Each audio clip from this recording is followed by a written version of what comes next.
Effectivement, alors je vais appeler à me rejoindre du coup les participants à cette table ronde. Alors il y en a qui sont présents physiquement dans la salle, donc Monsieur François Leccia, Thomas Yaptef et Madame Carole Bou.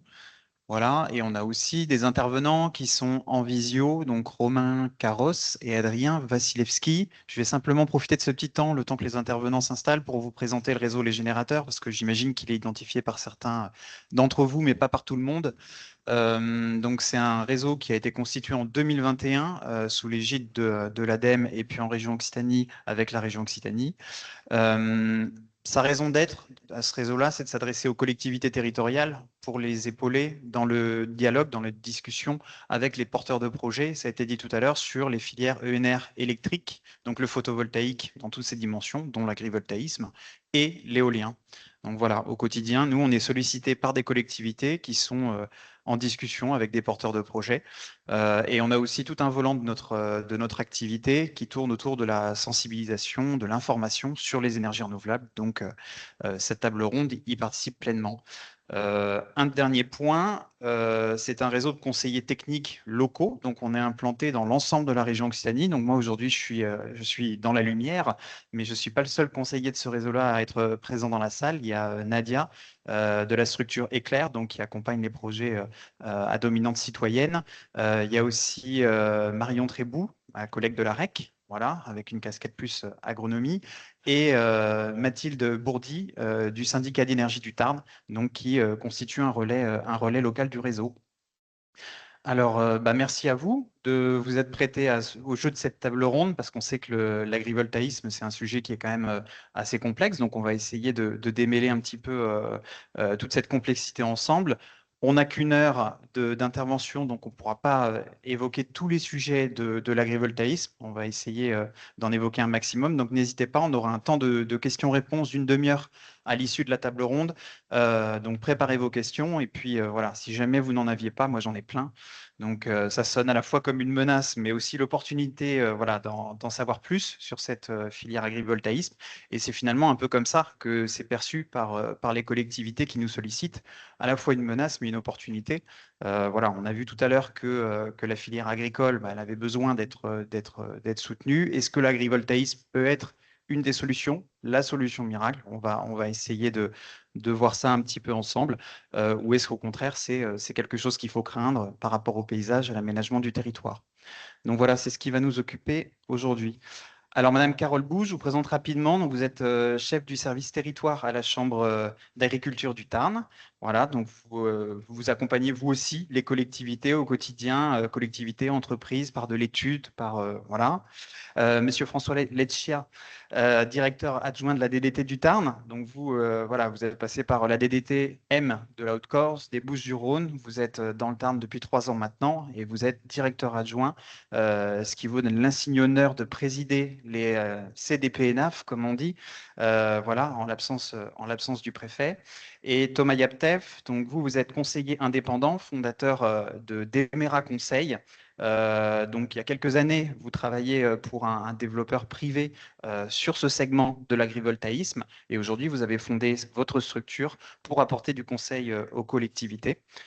Et puis en visio, alors je ne sais pas si on peut avoir le visuel s'ils sont connectés. Du coup, on a en visio 2 intervenants, Romain Carros, qui est docteur en géographie et aménagement du territoire et qui est chercheur au centre technologique. Ah oui, alors s'il n'y a pas les caméras, forcément, c'est moins intéressant. Euh, donc chercheur au Centre technologique de l'APESA, donc basé à Pau, et qui travaille notamment sur les controverses qui sont liées au développement de ces nouvelles technologies d'énergie renouvelable. Et puis Adrien Vassilevski, bon, j'espère quand même qu'ils sont là derrière On est On là. est là, leurs on est initiales. là. Donc Adrien Vassilevski, qui est chargé de mission transition énergétique à l'ADEME et qui travaille notamment sur l'harmonisation des définitions des projets et au soutien des synergies agricoles. Alors peut-être si vous avez possibilité en visio d'activer vos caméras, je vois que vos micros sont bien activés, mais si vous pouvez mettre Ouais, les caméras, ce serait plus sympathique de vous voir. Oui, alors la c'est le cas. caméra est... C'est le cas, ouais, c'est le cas. Je ne sais pas si vous nous entendez, Super, j'ai l'impression que ça marche presque. mais nos caméras sont activées. Ah, vos caméras sont activées, mais du coup, nous, on n'a pas l'image en salle. Alors, bon, tant pis. Je vais avoir une première question dans le cadre de cette table ronde, en guise d'introduction finalement, à Adrien Vassilevski, du coup, de l'ADEME, puisque voilà, l'ADEME s'intéresse depuis longtemps à ce sujet de l'agrivoltaïsme. Aujourd'hui, on l'a vu débouler parce qu'il y a eu des décrets qui sont venus préciser le contexte de cette filière-là, pas plus tard que l'année dernière. Donc, ça a vraiment fait irruption dans le champ du débat public. Et du coup, voilà, ma première question, ce serait, Adrien, est-ce qu'il serait possible de nous retracer l'historique de cette filière agrivoltaïsme et de voir comment l'ADEME accompagne la structuration de cette filière?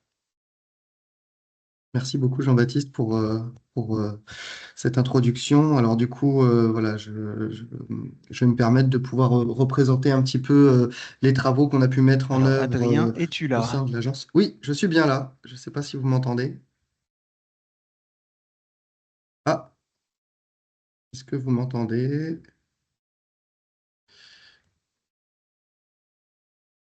Bon, je ne sais pas, je me tourne vers la Oui. régie, je ne sais pas s'il y a une Moi, je once t'en- d'espoir. Ah, je suis là, excusez-moi. Ah Je ne sais oui. pas si Romain, tu m'entends. Oui, oui, Ah, je si au t'entends, moins on Adrien, pouvait ouais, les ouais. entendre. Je t'entends et je Oui. te vois. Moi aussi, je t'entends et je te vois. Donc je pense que c'est un problème de régie. Euh, Là, on t'entend, Adrien, ouais. Ah, super. Bonjour.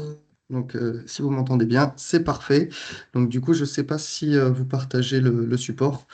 En tout cas, du coup, je vous remercie de me donner la parole. Donc, je vais essayer de vous retracer, comme l'a indiqué Jean-Baptiste, hein, l'historique du développement et de l'accompagnement des soutiens publics sur les projets photovoltaïques sur terrain agricole, qui arrivent du coup à point nommé, hein, en lien avec la récente publication de la PPE et la toute récente publication de premier livrable. Donc, le rôle de l'agence de l'ADEME sur l'agrivoltaïsme, c'est déjà produire des connaissances techniques et agronomiques à travers le financement de projets de R&D et d'études, j'y reviendrai, et notamment outils les parties prenantes. Donc, c'est le point le plus important de ma présentation avec un guide méthodologique, un observatoire de l'agrivoltaïsme qui est plutôt attendu. Donc, juste pour rappeler les objectifs du développement des ENR, donc l'objectif de la stratégie REPOS, Région Énergie Positive, c'est de multiplier par 3 la production d'électricité verte d'ici 2050, avec une très forte part du photovoltaïque. Donc, les premiers travaux qui ont pu être réalisés par l'ADEME, donc, ils datent de 2021. Donc, c'était une première méthode d'évaluation des projets qui se proposait, qui se déclinait en 3 étapes avec l'évaluation de critères d'attention qu'on connaît bien, hein, avec la production qualitative, quantitative, le revenu durable et l'apport sur la production avec les fameux services. Ensuite, on pouvait placer notre projet sur un gradient pour dire s'il était donc de couplage d'intérêts, dit agrivoltaïsme au sens d'une première définition. Et enfin, on avait un certain nombre de critères d'intention qui étaient proposés. Nous avons également pu soutenir plusieurs projets de R&D, donc à peu près une trentaine sur la France, avec 3 en Occitanie, que ce soit sur une agriculture de rizière, sur des pommiers et également sur une activité de vigne. Pour ne pas le nommer, le projet de Tresserre dans les Pyrénées-Orientales. Et ça a permis de pouvoir générer déjà 10 premières fiches retour d'expérience sur des applications de culture et une diversité de systèmes de production. Et donc, après avoir produit ces premiers livrables, on a décidé de monter une nouvelle étude afin de mettre à jour et tester la méthode en lien avec la loi APER, accompagner les parties prenantes pour pouvoir générer notamment un guide méthodologique et aussi réaliser un panorama de l'ensemble des projets qui avaient été réalisés. Donc les travaux ont été terminés fin 2024 et donc ça nous a permis de pouvoir identifier un certain nombre de projets. Donc, sur la slide suivante, vous faire un focus sur la région Occitanie. Donc voilà, en avant-première, hein, les livrables sont publiés aujourd'hui, mais vous avez accès du coup à l'ensemble des projets qui ont pu être identifiés jusqu'à l'année 2024. Donc, on a identifié 315 projets photovoltaïques sur terrain agricole. Donc, une majorité sur les départements de l'Aude, de la Haute-Garonne, suivi par le Gers. La principale production recensée, ça va être de l'ovin viande, ovin lait, suivi du maraîchage, avec une très grande majorité de projets en centrale au sol, 65% de centrale au sol, suivi des serres. Et donc, ce qui est intéressant, c'est aussi de voir la puissance que cela représente. Donc, 2,7 gigawatts presque, avec une surface clôturée voilà, équivalente à 2,7 hectares. Vous avez bien sûr accès à ces données beaucoup plus en détail via un panorama qui est publié, dont vous aurez le lien sur cette présentation. On a également pu identifier la dynamique de ces projets sur les territoires. Donc, vous voyez que ça tient notamment en lien avec le raccordement électrique qui est proposé, hein, et donc en lien avec le S3R-ENR aussi qui va être développé. Les projets sont principalement sur des zones de plaine avec des climats qui sont principalement bassin sud-ouest ou Méditerranée franc. Les services principaux qui étaient recherchés par ces projets, c'est l'adaptation au changement climatique, suivi du bien-être animal ou alors du stress hydrique. Suite à ça, on a décidé de sélectionner une dizaine de projets sur les 315 identifiés pour pouvoir vérifier si ces projets répondaient à la loi APER à travers les différents critères que peuvent être le service agricole, l'agriculteur actif, la zone témoin, la production agricole significative, les revenus durables ou l'activité agricole. Et donc, ça nous a permis de pouvoir indiquer que sur 10 projets sélectionnés qui avaient été déposés pour instruction avant la loi APER. Aucun ne répondait à la loi APER, du coup, et aucun n'était défini comme projet agrivoltaïque. On en avait à peu près la moitié qui était dit en couplage d'intérêts. Donc, qui répondait au moins à un des services. Après, on avait voilà, la totalité des projets qui présentaient des taux de couverture avec des surfaces qui étaient parfois inexploitables, avec un déphasage par rapport à la réglementation de la loi APER. On demande notamment une adaptation et un dimensionnement des technologies qui n'étaient pas toujours adaptées à l'activité agricole, avec des structures notamment trop basses sur l'élevage.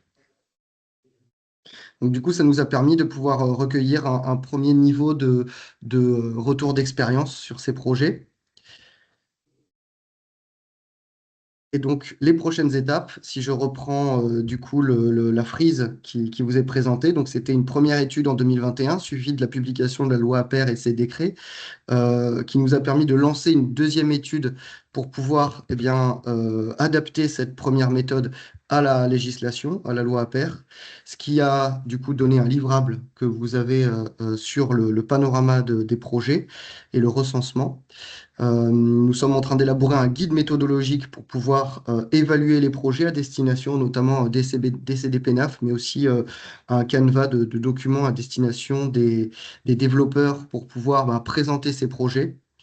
Et une fois ces documents publiés, nous allons aussi lancer un observatoire national de l'agrivoltaïsme pour capitaliser. Donc, ça va être à destination d'informations qui seront transmises à pas de temps annuel à l'ADEME pour le suivi de la production énergétique, mais aussi agronomique de l'ensemble des projets qui seront déposés en instruction.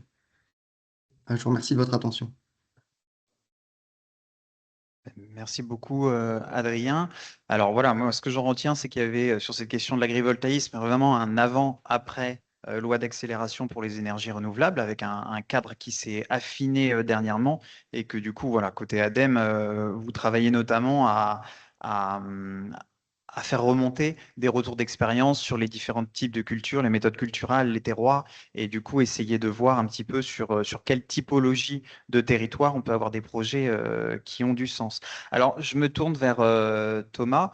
Je pense qu'il serait intéressant de reposer ce qu'est un projet agrivoltaïque au sens de la réglementation actuelle, hein, puisque ça a été reprécisé, et peut-être en insistant sur les critères qui sont vraiment en lien avec le projet agricole.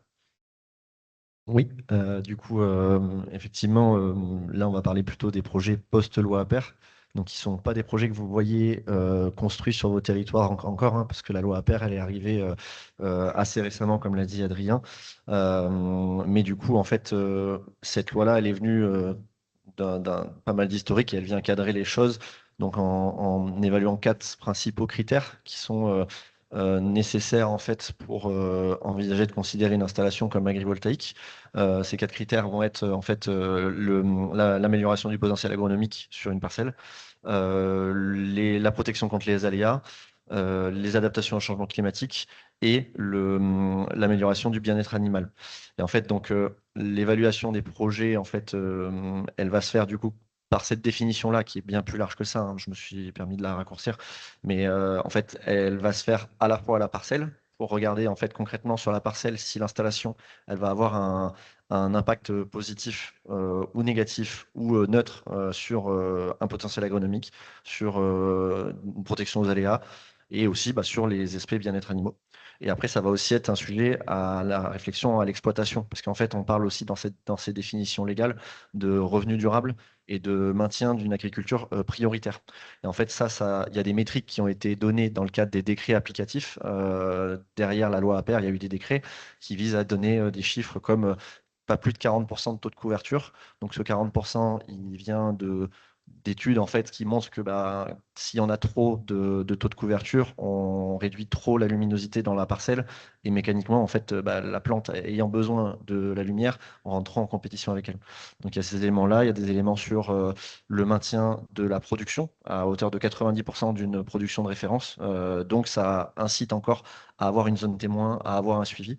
Et d'où tous les travaux sur l'observatoire qui sera par exemple nécessaire pour bien comprendre et pouvoir éprouver à terme des installations. Donc c'est tous des éléments qui sont nécessaires. Donc voilà, on est sur un regard très à la parcelle et très au système d'exploitation pour ça. Voilà, alors si j'ai bien compris, du coup, voilà, le projet agrivoltaïque, il ne peut s'envisager que si on a vraiment une continuité de l'activité agricole, notamment voilà, en termes de rendement, en termes de production. Et du coup, c'est un plus par rapport à une exploitation agricole, mais ce n'est en aucun cas l'exploitation agricole de faire avec quelque chose qui lui est imposé par le fait de poser des panneaux sur ce qui est cultivé, quoi. Clairement, oui. C'est vrai que ça, c'est beaucoup des discours de développeurs, de dire, en fait, on va faire beaucoup d'efforts sur notre adaptation, il faut que vous vous adaptiez un petit peu à nous aussi. Ça, c'est pas la réalité, enfin, c'est pas ce qu'il faut proposer en fait aux agriculteurs. Le vrai sujet, c'est justement un outil technique qui vient s'adapter à un système agricole donné pour lui apporter des plus-values et ne pas nuire à certains des critères. Ça, c'est dans les définitions en fait légales, d'éviter de nuire aux différents critères qui sont analysés.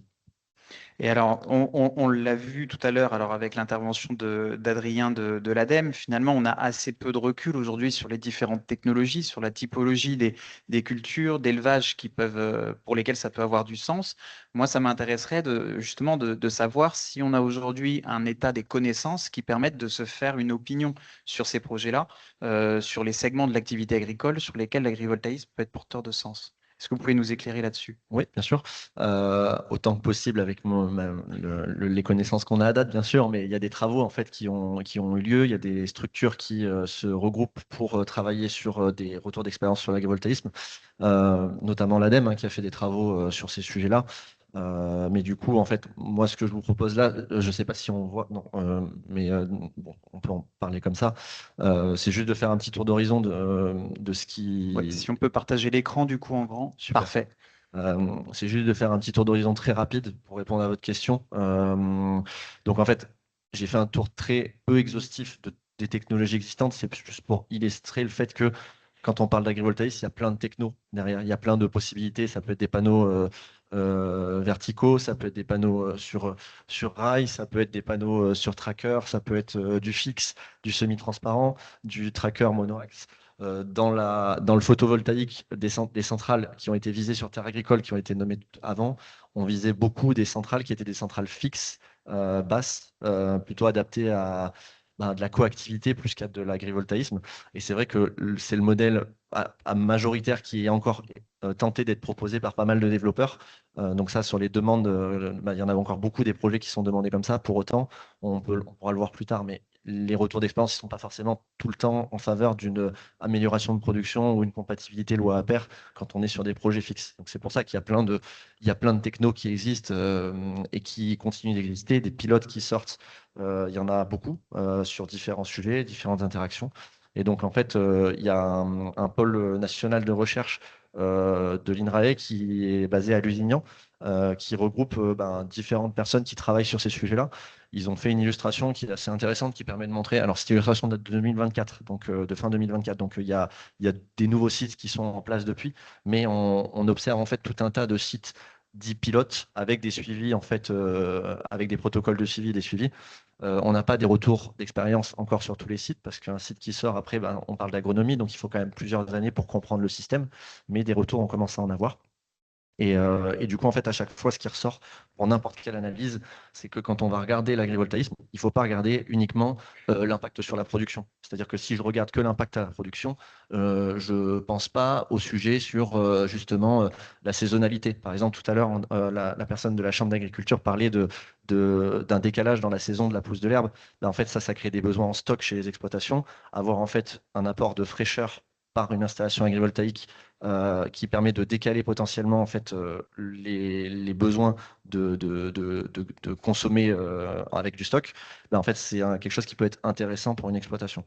Et du coup, en fait, quand il y a une analyse à chaque fois qui est faite avec un protocole, elle vise à couvrir à comprendre l'ensemble du système pour répondre aux définitions de la loi APER.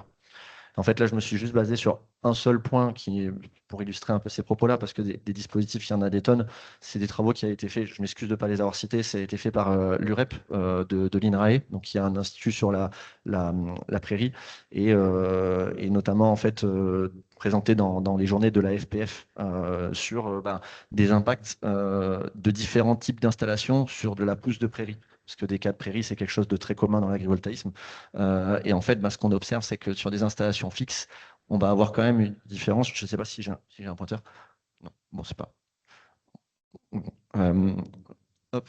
Ah oui, on va avoir une différence en fait assez notable quand on a des installations fixes entre les zones en fait panneaux et les zones interrants par rapport en fait à quand on a une installation qui est plutôt mobile, qui va forcément en fait apporter un peu plus de lumière régulière. Du coup en fait sur la diversité spécifique, ça va avoir un impact. Je ne parle pas de rendement ici, attention, hein, mais par contre du coup c'est quelque chose d'important en fait à comprendre le critère de l'homogénéité en fait dans la parcelle. Et ça, en fait, à chaque fois, ça vient de critères très physiques, de se dire une installation, elle apporte un impact sur le climat, et c'est de cet impact sur le climat qu'on déduit l'impact sur l'agronomie. Donc voilà, des sites pilotes, vous en aurez plein. Il y a des études qui ont montré plein de sujets. Je les cite très rapidement, mais c'est juste pour dire que, grosso modo, ce qu'on observe, c'est que dans l'ensemble des sites, dès lors qu'on travaille sur un taux de couverture trop important, en fait, on dégrade significativement et systématiquement la production agricole. Donc, en fait, quand vous, collectivité, par exemple, vous avez des projets qui sont arrivés, l'intérêt, c'est de voir si mécaniquement ça passe et si, en termes de taux d'implantation, on n'est pas sur des installations qui sont trop denses. Voilà. Donc, c'est vraiment des points de regard et des retours d'études là-dessus qui sont encore au tout début, parce que l'agrivoltaïsme, on en est à sa toute base, quoi. Ok, mais donc ça peut avoir du sens, peut-être pas sur toutes les espèces qui sont cultivées et élevées, mais du coup, on peut arriver à trouver des points de synergie entre le développement d'une activité énergétique en complément d'une activité agricole. Tout à fait. C'est-à-dire que ça se fait vraiment sur une logique à la parcelle et au climat. C'est vraiment le contexte pédoclimatique, parce qu'une technodonnée, une installation tracker, une installation verticale, etc., elle n'aura pas le même impact sur un contexte ici dans le Tarn que si vous êtes dans un contexte très séchant, dans des parcelles très, très fines, des choses comme ça. On aura vraiment des différences de résultats, et c'est là où il faut vraiment comprendre le critère, qu'est-ce que ça donne climatiquement cette installation, et quel est le sol que j'ai, quel est l'itinéraire technique de mon exploitant, pour comprendre s'il va vraiment avoir un intérêt à travailler ça. Merci beaucoup. Alors, on reviendra sur effectivement le contexte tarno-tarnais avec nos intervenants, notamment de la Chambre d'agriculture tout à l'heure. Moi, ce que j'aimerais, c'est de pouvoir dézoomer un petit peu par rapport à cette parcelle sur laquelle on comprend qu'il y a une évolution microclimatiques et puis de certains indicateurs physico-chimiques, d'hygrométrie, etc. Mais plus voilà, de dézoomer pour essayer de voir à l'échelle d'une exploitation agricole ou à l'échelle du territoire, en termes d'aménagement du territoire, si on sait aujourd'hui quels sont les impacts de ces installations agrivoltaïques ou si on pressent quels ils pourraient être demain. Et du coup, je me tourne vers Romain Carros. Alors, je pense qu'il du coup, il doit être connecté Oui. en visio.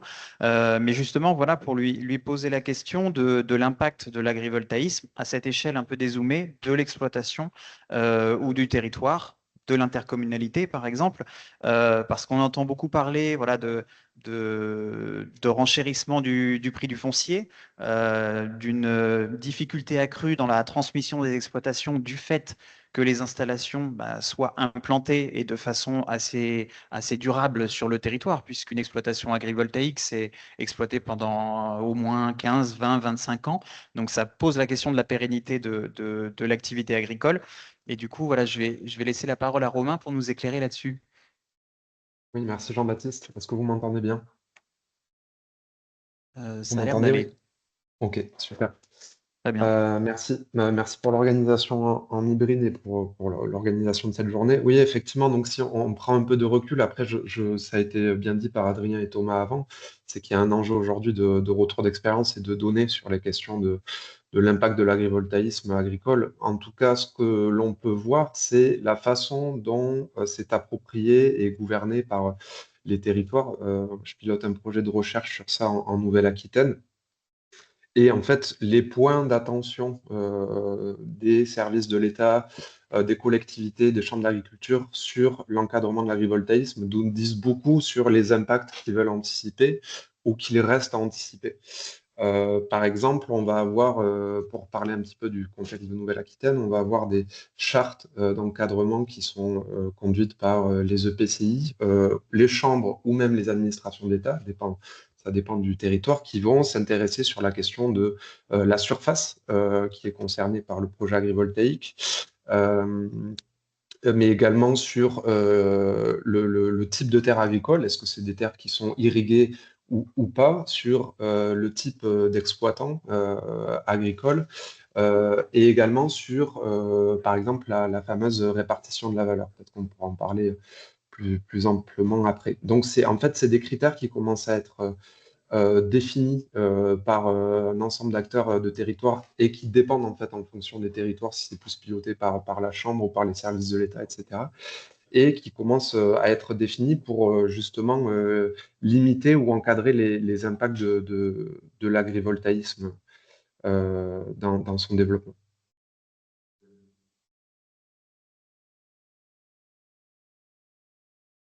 Et est-ce qu'on a aujourd'hui peut-être des visions d'acteurs qui s'affrontent ou voilà, des discours qui se construisent, mais qui finalement sont assez dissonants? Est-ce que vous avez un regard là-dessus ou est-ce que c'est trop tôt là aussi? Non, non, ça, on commence à avoir un regard. Alors moi, j'ai commencé à travailler sur l'agrivoltaïsme en 2021. Donc, on peut parler du discours et des débats qu'il y a à l'échelle scientifique, notamment dans les sciences sociales, sociologie, sciences politiques, etc., à l'échelle anglo-saxonne, mais aussi européenne. Dans les sciences sociales, il y a deux grands débats et deux grandes façons de cadrer l'agrivoltaïsme. Il y a la première façon qui rejoint un petit peu ce que disait Thomas avant, c'est-à-dire qui rejoint tous les travaux techniques qui ont été faits et qui avancent l'agrivoltaïsme comme un outil d'adaptation au changement climatique pour l'agriculture, mais également donc un moyen d'accéder et de parvenir à la décarbonation de notre énergie. Et il y a un autre pool de chercheurs qui, lui, s'inscrit dans une lecture plus critique de l'agrivoltaïsme, en fait, au nom des dynamiques de financiarisation agricole qu'on a aujourd'hui à l'échelle de l'Union européenne et de la France, c'est-à-dire à la question de la concentration des exploitations agricoles et à la question de la hausse des prix du foncier. Pour donner une petite illustration, la moyenne européenne du prix foncier à l'hectare, c'est en gros 200 euros de location, pardon, de loyer. En France, on est autour, dépendamment des chiffres, autour de 120 et 150. L'agrivoltaïsme, à l'échelle de l'Union européenne, le chiffre qui est donné, c'est entre 1000 euros et 10 000 euros. Et en France, on a une moyenne qui se situe entre 2000 et 5000 euros prix hectare. Donc voilà, c'est ces questions-là, notamment de prix des loyers, où on a un pool de chercheurs qui avance un point de vue un petit peu critique sur la question. Donc ça, c'est pour les débats scientifiques. Enfin, en France, il y a notamment les études de Marie Rabansky ou les miennes sur la question des controverses qui identifient trois types d'acteurs avec trois types de récits. Une première coalition d'acteurs qui est, on va dire, pour un agrivoltaïsme à tout prix. Donc, on va retrouver les grands développeurs énergéticiens, des services de l'État spécialisés sur la transition énergétique. On a un pool d'acteurs qui est plus sur de l'agrivoltaïsme raisonné, où là, on rejoint notamment tous les travaux de l'ADEME qui ont été cités par Thomas, Sunagri, etc., sur l'agrivoltaïsme dynamique et les ombrières dynamiques. Et enfin, on a un pool d'acteurs qui est, on va dire, globalement contre l'agrivoltaïsme, qui est surtout contre le modèle de transition agricole qu'il porte avec lui. Merci beaucoup. Alors, c'est vrai que voilà, cette réticence au développement de l'agrivoltaïsme, on la sent sur les territoires, hein. Je le disais en introduction, on y voit autant de personnes réticentes que de personnes en faveur du développement de cet agrivoltaïsme. Une question qu'on a souvent, parce que forcément, en tant que conseiller générateur, on est en lien avec les collectivités, c'est quels sont les leviers pour une collectivité, quels sont les leviers qu'elle peut activer pour œuvrer à ce développement-là ou pour mieux le comprendre. Parce que voilà, si je comprends bien vos propos, Romain Carros, du coup, aujourd'hui, voilà, l'agrivoltaïsme, il faut plus le voir comme une promesse. Alors, une promesse, mais qui n'est pas l'alpha et l'oméga non plus, hein. On a vu tout à l'heure l'ampleur des défis, et je veux le dire un peu de façon policée, auxquels l'agriculture est confrontée, et du coup un enjeu de transition de cette activité agricole en lien avec le changement climatique, pour citer que cette cause-là. Donc voilà, c'est pas la panacée, cet agrivoltaïsme. Pour l'instant, on voit quand même que ça peut être, dans certains cas, une des solutions parmi le faisceau de solutions à la disposition des agriculteurs. Mais du coup, voilà la question que je vous pose, alors peut-être à tous les deux, Thomas et Romain, voilà, qu'est-ce qui peut faire aujourd'hui qu'un projet agrivoltaïque peut être identifié comme un bon projet, et quelle peut être la place de la collectivité dans ce type de projet? Alors, peut-être Thomas pour commencer. Pourquoi pas, ben, à moins que Romain veuille intervenir en premier. Mais du coup, ben, dans l'idée, un bon projet agrivoltaïque, selon moi, ça va déjà être un projet qui est vraiment intégré dans un système d'exploitation, qui est vraiment réfléchi sur une dynamique agricole. Parce que, en fait, il y a beaucoup trop de projets qui ont été travaillés sur un aspect foncier plus qu'agricole. Et en fait, c'est souvent les projets qui sont complexes après à faire valider en CDP-NAF parce qu'en fait, ils répondent pas à des critères purement agricoles. Donc en fait, un bon projet pour la base, c'est vraiment, je travaille sur un système d'exploitation avec un exploitant agricole qui sera capable de me dire, là, mes parcelles, elles sont séchantes, mes machines, elles sont comme ça, j'ai besoin de passer avec tel engin de passage, ça va impacter potentiellement vos structures. Donc est-ce que vous êtes capable de vous adapter à ce que moi je fais? Alors que souvent, la dynamique, elle est plutôt foncière. Je suis opérateur, je viens sur un terrain, je cherche un terrain qui est bien raccordé, j'ai une techno, je sais faire, mais je sais pas faire les autres technos, j'ai besoin d'aller vite pour poser mon permis de construire. Donc, je pose mon permis de construire avec une techno que je connais et ça crée des problèmes en fait pour tout le monde parce que le territoire il a du mal à accepter ça. Les CDPNAF, ça c'est logique en fait, elles ont pour vocation de protéger les espaces agricoles, donc elles peuvent pas laisser passer quelque chose qui est mal adapté. Et en fait, ben, c'est le premier des critères pour moi, c'est ça. Et après, on passe aux critères vraiment plutôt scientifiques qui amènent les choses, de dire je connais une techno, je connais les impacts climatiques qu'elle a. Et je connais un système agricole avec des personnes compétentes qui seront capables de le suivre dans le temps, ce sujet-là, pour voir si on peut construire quelque chose de pertinent pour un système d'exploitation. Oui, peut-être pour compléter les propos de Thomas, mais plus sur les parties gouvernance et territorialisation. Allô? Vous m'entendez? On n'entendait pas le début de ton intervention, Romain. Oui, ben non, c'est juste pour compléter les propos de Thomas que je rejoins, mais les compléter sur la partie gouvernance et territorialisation. Je pense qu'un des enjeux qu'on a eu en fait sur l'agrivoltaïsme, c'est qu'il est arrivé dans les territoires, il arrive dans les territoires des fois avant que les territoires eux-mêmes aient pu construire une vraie position et de vrais critères. Donc ça a été notamment posé par les appels d'offres de la Creux qui ont fait ça. Certains acteurs, la semaine dernière, j'étais avec une DDT de la Nouvelle-Aquitaine, elle me parle de Far West, on parle de 1 million d'hectares de terre aujourd'hui en négociation. Donc, je pense que déjà, il faut que la gouvernance se construise et il faut que des critères soient établis à l'échelle du territoire. Je reparle notamment de la critère de la limite de la taille des projets, de la question de la transmission, de la question de si c'est un projet collectif ou pas collectif. Enfin, Adrien parlait des travaux de l'ADEME. On peut voir qu'aussi, pour l'instant, les retours qu'on a des territoires, notamment en Occitanie, c'est que la question de l'adaptabilité et de la réversibilité du projet agrivoltaïque n'est pas encore assez traitée dans ces chartes-là.